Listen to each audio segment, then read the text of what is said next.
Hello everybody and welcome in. I am Vegas Rosie. Yes, I chose that name from how original.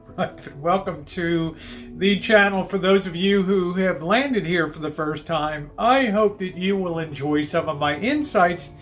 Hit the subscribe button and the bell for all notifications, because I think I take a fresh look at sports betting. And today I want to discuss the problem, and one of the biggest problems I see in following other people's picks and relying on their data. Now, let me first say I'm not a professional.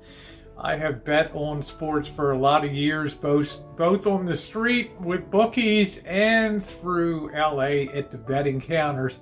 And I'm not perfect by any means, and we all know that the books are very hard to beat. When Pinnacle and Chris set the line, beating the book is very difficult because they have the greatest information sources. They have the greatest ability to set a line that they think is going to make them money. And they don't really care about picking winners and losers. They care about getting that vigorous, that juice that comes with every bet, and just not being super far off the mark where they occasionally take a pounding.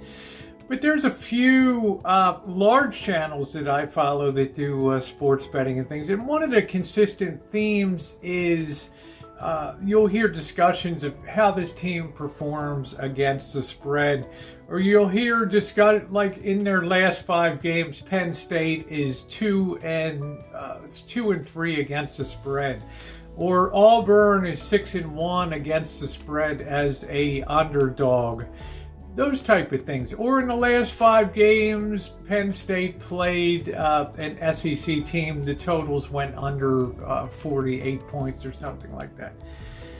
The problem is when you're taking advice, and there's one channel in particular, I don't want to call anybody out, but a really nice looking gal and her crew, and they're nice, and I enjoy watching them. They're very colorful. They're very interesting, but the problem is we're already moving into week 4 of the college football season, and they're having an atrocious year picking, because so many times in the analysis I'm hearing, and it's not particular to them. Like I said, I think that they're nice, they're entertaining, but I do believe that we're allowed to critique and talk about things here on YouTube, particularly when it comes to you putting your money where their mouths are. And the problem is, if you think about it in a logical way, what happened before is a totally old page when it comes to what you should do today in putting down your sports bet. Let's imagine that you're a smart person and you walk through a casino and you see a roulette table. And you see the signboard up there that shows, red is hit 6 or 7 times in a row. Now, you're going to think, black might be due, or this run is going to continue forever. I'm going to put money on red. Maybe the wheel has a bias in it. Maybe it will hit on the red. But the point I want to make is, every time that ball spins, with a perfectly balanced roulette wheel, every number on that board has an equal chance of winning, and nothing that went before it has a bearing on what will come up. Same thing when you hit a craps table and somebody's shooting numbers like crazy. Every time they throw the dice, they're most likely to throw a 7, because when using 2 die, 7 is the number that comes up most frequently, but people will back that. They will have fun. When it comes to sports betting, when you're talking about what a team did against the spread before, whether it's baseball, football, basketball, you're living in the past, and you're taking and consuming your mental energy by using statistics that, they're simply outdated and don't have any bearing on what's going to happen in this particular game. I don't use that in my betting, and I'm off to a decent start. I don't expect to be racking up huge profits by the end of the year, but I'm proud of moving forward and tripling the bankroll early in the year. And if you tune in on Thursday night, we do an outlook for the weekend NCAA and Pro Bowl. NFL, and on Sundays we do a wrap-up. So make sure you hit that bell and that subscribe so that you might have some different sources of information.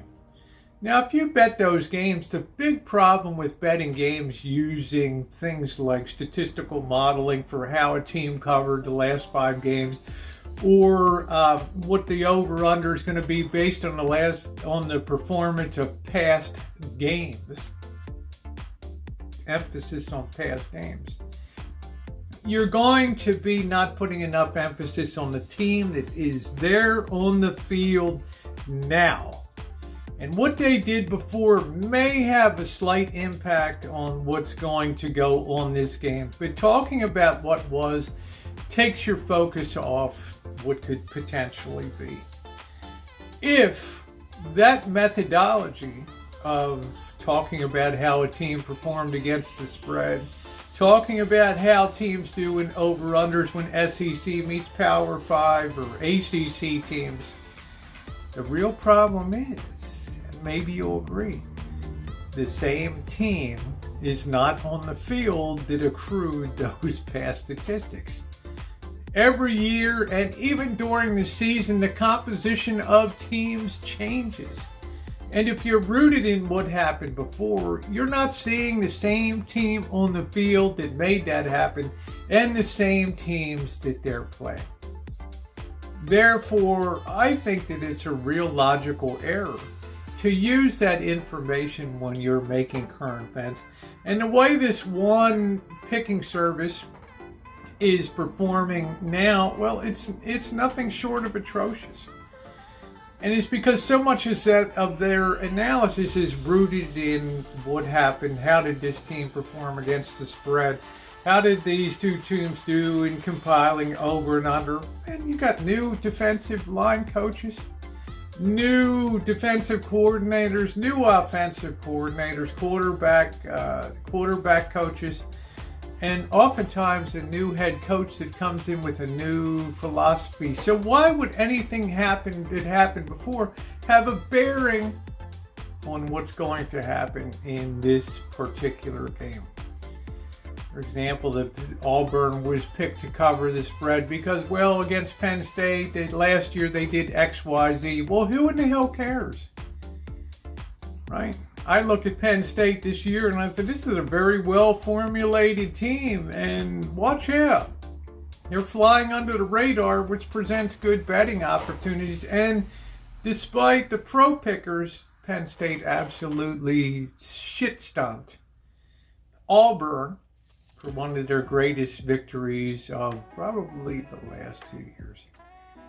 In my opinion, and just wrap up, the biggest mistake that you can make in sports betting is putting your money on people that are looking at what happened before this season in terms of how teams did the spread. If the teams remain the same, never changed, the coaches remain the same, the venues remain the same, then I can see where that would have some type of validity.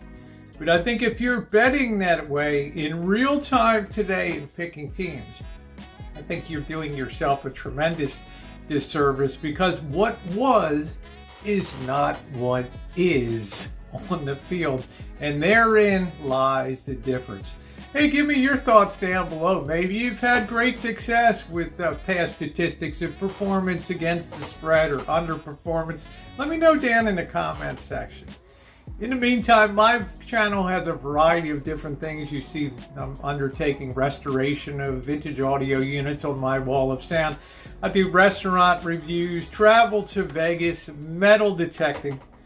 So many fun things. I do live streams, and just recently I went down to the infamous Cecil Hotel in LA.